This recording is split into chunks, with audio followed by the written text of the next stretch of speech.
as I said in my Instagram today, I'm bringing you guys a control, but not a simple control, it will be a pass. If you don't know what's a pass it's a way of controlling the card, but you're not doing any cut, you're not doing any shuffle. But this is the idea that you want to give to the spectator, because the truth is, yeah, you're doing a cut, but it's an invisible cut. So the spectator won't be able to see nothing. And in a question of 1 second, you have already controlled the card and the spectator won't have any idea. It's an amazing technique that I believe that every magician that want to level up their skills, like, they should learn it. It's a really nice move. But today I'm not teaching you the classic pass, I'm teaching you the Herman pass. If you don't know, the Herman pass is just the reverse of the classic pass. I'm going to give a preview on a little bit of what it looks like. The truth is that I don't like the classic pass. Like, I trained it a lot, I practiced it, I bought like projects and I watched it and trained and trained and trained. And it's cool, it's amazing, I know how to do it well. I just think the Herman pass is more invisible. I think you end cleaner, you don't need that much cover, I think it's a better technique, as much as most of the magicians don't think like that. Most of the magicians think that the classic pass is better, and I understand why, but I hope with this video I'm able to prove that the Herman pass can be way better. And it's not that I have like a lot of experience with the Herman pass, no, I have way more experience with classic passes.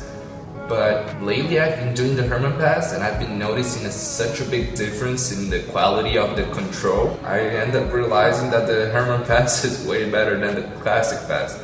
The classic pass it's good, but it requires so much technique, so much cover. It's a really sensitive angle technique, and the classic pass is so easy to, and the Herman pass is so easy to cover. You don't need to do nothing. So before we start the tutorial, please check out my last video, sub to the channel, and I really hope you guys are liking. It's been amazing to work with YouTube and it's only my second video, what am I saying? It's just, I'm happy that I'm doing this. I waited a long time to do it, and here we are.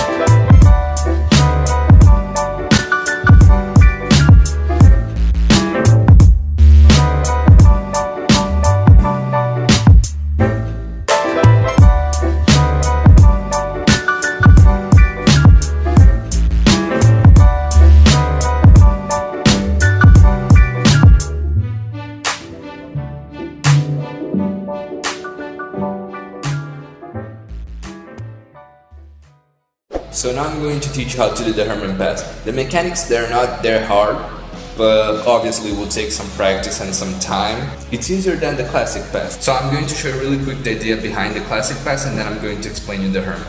So the classic pass is that by taking a card from the middle, the 9 of diamonds, you're able to cut that card to the top. But the Herman pass is the reverse.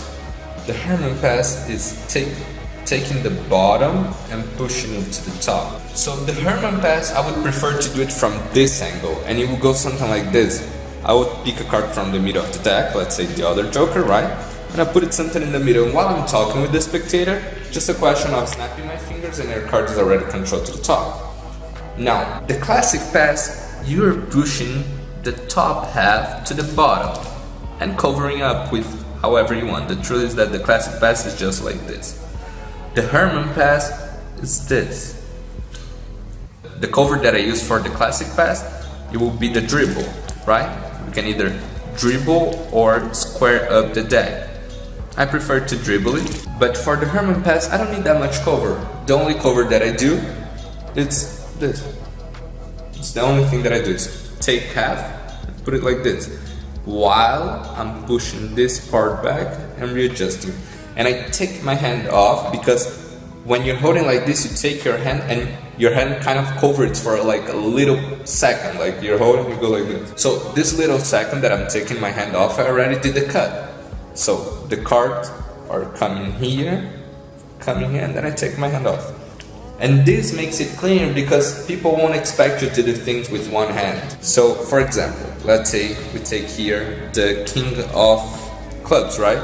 So just a question of snapping my fingers and the king of clubs are right on top. And you can do this by talking, like you're talking to the spectator, you put the selection in the middle of the deck, right? And you're talking to them, and then you come and then you say, okay, so your card is lost in the middle, right?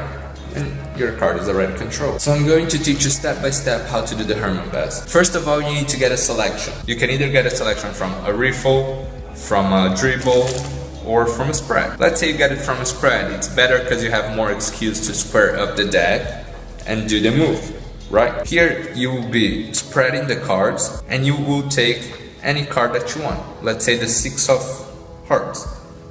You put the card back and then you're closing the deck.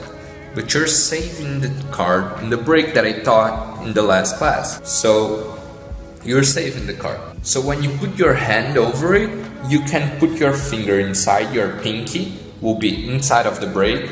Your ring finger will be on top of the deck. Your middle finger also on top, and your ring finger can be normal on top or however you want. So this will be the position that you'll be holding the deck. So you have the selected card here, your pinky, the other deck on top, and your 3 fingers like this, or whatever, but I prefer to leave it like this, with your hand on top, so they can't see this. You're going to take with your right hand or with your left hand, but you're going to take with your free hand the top packet and hold it. So you're going to grab the top part and push your fingers down like this, and this will make the deck bend, like bevel like this. So you can put it up and close it, and the card will be already controlled. But you need a little bit of cover. So the cover will be, instead of pushing only downwards, you're going to push it like this. So you're going to rotate your hand towards you, and this part you're going to rotate to the other direction. So it will be like this. This is the action. You're going to do this, and then you're going to readjust it like this. And this will be the cover for you. So here, if I do like this, you see, the card is already on top. And practice slow, you don't need to go fast. It's not a question of being fast. The thing on this move is the question of the cover, how to cover it. Because if you go like this, you can see it, everything that I do. So the cover, you can do it slowly and you will be there. So the cover is just letting your hand go out. So see? Like, you don't want to mix the cards if you do the pass. Remember this. There's no point to do the pass if after you mix it. You want to use the pass if you're not going to mix the cards, if the card is supposed to be in the middle of the deck. So you would use the pass in an ambitious card routine, for example. In an ambitious card routine, the card is supposed to jump to the top every time without you doing nothing. And this is the idea. So for example, let's say you start the routine with like the 8 of spades, right? Put it something around the middle of the deck. And you would say, wouldn't it be amazing if your card be on top? And then you go like, whoa, the card is on top. Just a question of snapping my fingers, and all the time the card will be on top. So we put the card again in the middle, just snapping my fingers, and the card will be on top again. So this is the idea behind the pass. Not only, like, when I say the pass, it can be any pass, alright? You need to understand something. You're a magician, right? And you're going to a spectator and say, okay, I'm a magician, let me do a magic trick, which is kind of ridiculous, but that's what I do. You don't want to get to the spectator, like the spectator is expecting you to control the card anyway. So let's say you put a card in the middle of the deck. He's expecting you to like control the card somehow while you're mixing. So he's paying a lot of attention in your hands. He's looking if you're mixing or controlling or anything. And it's not that he's going to notice, but he's going to have the idea, like if you mix the cards, there's a chance that you're controlling the card. Now if you use a pass, he won't see nothing. He won't see you controlling a card. He won't see you doing nothing, and you already have controlled the card. And he'll be looking for the specific moment, oh, there he did the control, or that was the exact moment when I caught him. No, like, he won't have nothing to tell. He will say, I saw him putting the card in the middle of the deck, and in 1 second to the other, the card was already on top. So take advantage of passes. There are really strong movements. Well, this wasn't a really specific tutorial, but I think you guys got the idea, right? So I hope you guys liked it. I think it's a really nice technique there. Like, it's really important for a magician to know at least one pass, like, and to be good at it. This is a really cool pass that you can do. Probably I'll be teaching the classic pass also, and maybe my favorite one, the turnover pass. The turnover pass is basically the Herman pass, but turning the deck, so it's a better cover, but you can't use it in every situation. But I think it's more invisible, so I would say that the turnover pass is probably the best pass there is out there. I don't know any other like that could be better than the turnover, and it's really it's easy. So go check out my Instagram. Everything will be in the description. I really hope you guys liked the video. I hope you guys have a really nice week, and stay tuned for the next video. If you guys want me to teach anything, I'll teach. For now, I'm teaching things that I think they're cool to teach. But at the moment that somebody asks me to teach something specific, I'll be teaching whatever the person says. And this is how we're going to start growing, right? So sub to me, leave a like on the video, follow me on my social medias, and I'll see you next video.